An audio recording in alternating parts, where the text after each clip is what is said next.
আমাকে এক বোন প্রশ্ন করলো, জামশেদ ভাই, তিনি লিখলেন। আমি ওনার প্রশ্ন দেখে বড় হতবাক ছিলাম, আমি কম্পিত ছিলাম, আমি আতঙ্কিত ছিলাম যে আমাদের দিনের নলেজ কোথায়। বলল যে আমি খুব পর্দাশীল, আমি কখনোই কোনো ছেলের সাথে রিলেশনে যাইনি। এক পর্যায়ে ফেসবুকে আমার কাছে একটা অ্যাড আসে, ছেলের প্রোফাইল, ছেলে হাফেজ এবং আলেম। আমি হাফেজ এবং আলেম দেখে ছেলেটাকে আমি অ্যাড করলাম। ছেলেটা আমাকে মেসেজ দিল, দু একটা মেসেজের রিপ্লাই করলাম। হাফেজ আর আলেম দেখে আমি তার সাথে চ্যাটে লিপ্ত হলাম। এক পর্যায়ে ছেলেটা ওই মহিলার ইনবক্সে লেখালেখি করে, কান্নাকাটি করে কথা বলার জন্য টুকিটাকি মোবাইলে কথাও বললাম। ছেলেটা বলল যে আমি খুব পর্দাশীল, সে আলেম, সে হাফেজ, সে আমাকে পছন্দ করে ফেলেছে, সে আমাকে ছাড়া বিয়ে করবে না।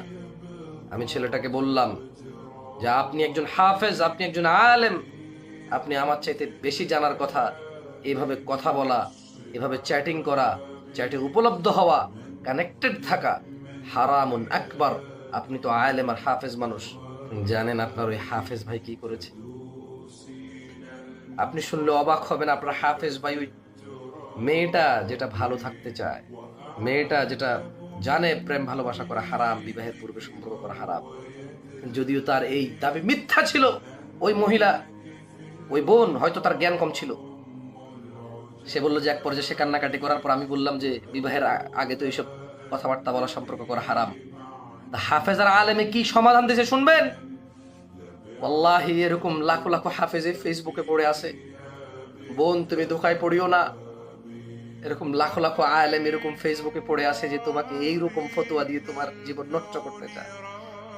আপনি শুনবেন ওই মেয়ে যখন এটাকে হারাম বলছে, ওই হাফেজ আর ওই আলেম কি সমাধান দিছে? বললো যে ঠিক আছে, আমি খুতবা পড়বো, তুমি আমিন বলবা, আমাদের বিয়ে হয়ে যাবে। ফেসবুকে বিয়ে! বাহ বাহ বাহ, what a solution, what a solution! কি সলিউশন? মেয়ে বলল আপনি হাফেজ আলেম মানুষ, আপনি জানার কথা, এভাবে কথা বলা হারাম। তো ছেলে হালাল করার পদ্ধতি বের করলো। ছেলে এবার মেয়েকে বললো যে আমি খুতবা পড়বো, তুমি আমিন আমিন আমিন বলবা, আমাদের বিয়ে হয়ে যাবে। তা বললাম হোয়াট ইজ ইউর কোয়েশ্চেন নাও? আমি মহিলাকে লিখলাম যে হোয়াট ইজ ইউর কোয়েশ্চেন, তোমার প্রশ্ন কি?